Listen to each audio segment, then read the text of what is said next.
Egypt دنیا کی پہلی بڑی سپر پاور فرعون کی سٹی. اسی ایجپٹ کے بارے میں آپ صلی اللہ علیہ وسلم نے اپنی وفات سے پہلے کلیئرلی بتا دیا تھا کہ تم مسلمان ضرور ایک دن ایجپٹ کو فتح کرو گے، لیکن یاد رکھنا جب تم ایجپٹ کو فتح کرو تو وہاں کے عام لوگوں کے ساتھ نیکی سے پیش آنا، کیونکہ وہ تمہارے رشتہ دار ہیں. ناؤ آپ صلی اللہ علیہ وسلم کی وفات کے کچھ ہی عرصے بعد مسلمانوں نے عمر بن خطاب کی لیڈرشپ میں رومن اور پرشین امپائر کو ہرا کر ان سے یہ سارے علاقے فتح کر لیے. لیکن جیسے ہی مسلمانوں نے یہ سارے علاقے فتح کیے، اچانک یہاں پر ایک بہت بڑا مسئلہ ہوا. ان نئے علاقوں میں ایک بہت ہی خطرناک بیماری طاعون ہر طرف پھیل گئی، جس سے مسلمانوں کی سپیڈ تو ختم ہو ہی گئی، لیکن اس بیماری سے مسلمانوں کے سارے بڑے جنرلز شہید ہو گئے. اور نئے جنرلز کو چانس ملا کہ وہ آگے آ کر مسلمانوں کو لیڈ کر سکے.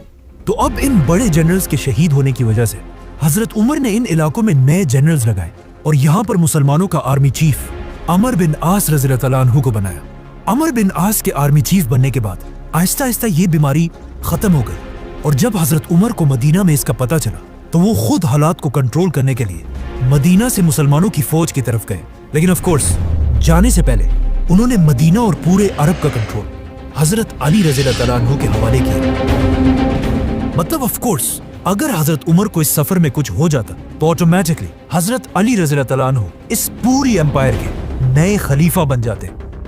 جیسے ہی حضرت عمر سیریا پہنچے، وہاں ان کی ملاقات نئے آرمی چیف عمر بن عاص سے ہوئی، اور انہوں نے خلیفہ عمر کے سامنے ایک نیا زبردست پلان رکھا کہ اب ہمیں رکنے کے بجائے ایک نئی دنیا کی طرف جانا چاہیے، ایجپٹ. اور وہی ایجپٹ ہی کیوں؟ مسلمان تو رومن امپائر کے کیپٹل کی طرف بھی جا سکتے تھے، کیونکہ ایجپٹ کوئی عام علاقہ نہیں تھا، اور پچھلے ہزاروں سال سے ایجپٹ دنیا کے سب سے رچ علاقوں میں سے ایک تھا، جس کی طاقت کو قرآن میں بھی بار بار ایکسپلین کیا گیا ہے. لیکن آخر ایجپٹ اتنا پاورفل بنا کیسے؟ آج سے 5000 سال پہلے دنیا کے حالات کچھ ایسے تھے کہ دنیا کی سب سے امپورٹنٹ چیز صرف ایک ہی تھی، پانی. اور جس کے پاس دنیا میں سب سے زیادہ پانی ہوتا تھا وہی پوری دنیا پر راج کرتا تھا. اینڈ آف کورس اس زمانے سے لے کر آج تک دنیا کی سب سے بڑی ریور ایجپٹ میں ہی تھی، نائل ریور. اور آہستہ آہستہ اسی دریا کے پانی کی طاقت کی وجہ سے پوری دنیا سے لوگ ایجپٹ میں آ کر آباد ہونے لگے، جس کی وجہ سے ایجپٹ دنیا کا سب سے طاقتور علاقہ بنا، اور یہاں کے لوگ دنیا کے سب سے رچ لوگ بنے. جس کے بعد انہی لوگوں میں سے ایک آدمی کھڑا ہوا، کنگ نارمر، جس نے پورے ایجپٹ کو یونائٹ کر کے یہاں پر دنیا کی سب سے پہلی بادشاہت بنائی. بٹ ویٹ، یہ تو 5000 سال پرانی کہانیاں ہے، تو آج ہمیں اس سب کا کیسے پتہ ہے؟ ان 2 ٹیبلٹس کو غور سے دیکھیں. آج تک آپ نے زندگی میں جتنی بھی ایجپشن رائٹنگز دیکھی ہیں، ان سب میں دنیا کی سب سے پرانی ایجپشن رائٹنگز یہی 2 ٹیبلٹس ہیں، جس میں کنگ نارمر کو کلیئرلی دیکھا جا سکتا ہے. آہستہ آہستہ یہی ایجپشین امپائر طاقتور ہوتی گئی، اور اگلے 1000 سال تک ایجپٹ ہی پوری دنیا پر راج کرتا رہا. 1000 سال تک دنیا کی سپر پاور رہنے کے بعد اب ایجپشین فرعونوں کو یہ بات کنفرم ہو چکی تھی کہ ان سے بڑا اس پورے یونیورس میں کوئی بھی نہیں ہے. جس کے بعد پہلی بار انہوں نے ایک ایسا دعویٰ کیا جو ان سے پہلے کسی نے نہیں کیا تھا.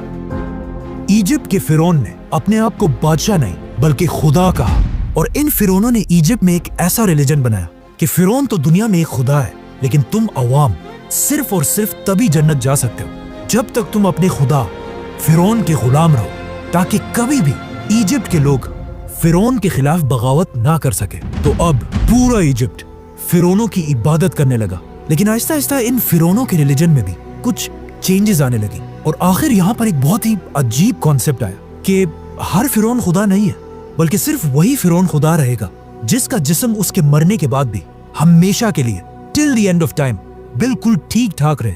تو اب ان فرعونوں کی آپس میں ایک ریس سٹارٹ ہوئی کہ کون اپنے جسم کو ہمیشہ کے لیے سیف رکھ سکتا ہے. تو اب فرعون اپنے جسموں کے ساتھ ایکسپیریمنٹس کرنے لگے، جس سے دنیا میں پہلی بار ممیز کا کانسیپٹ آیا. تو اب جیسے ہی کوئی فرعون مرتا تھا تو اس زمانے کے سرجنز سب سے پہلے اس فرعون کے جسم سے سارا خون نکال دیتے تھے، اور اس کے بعد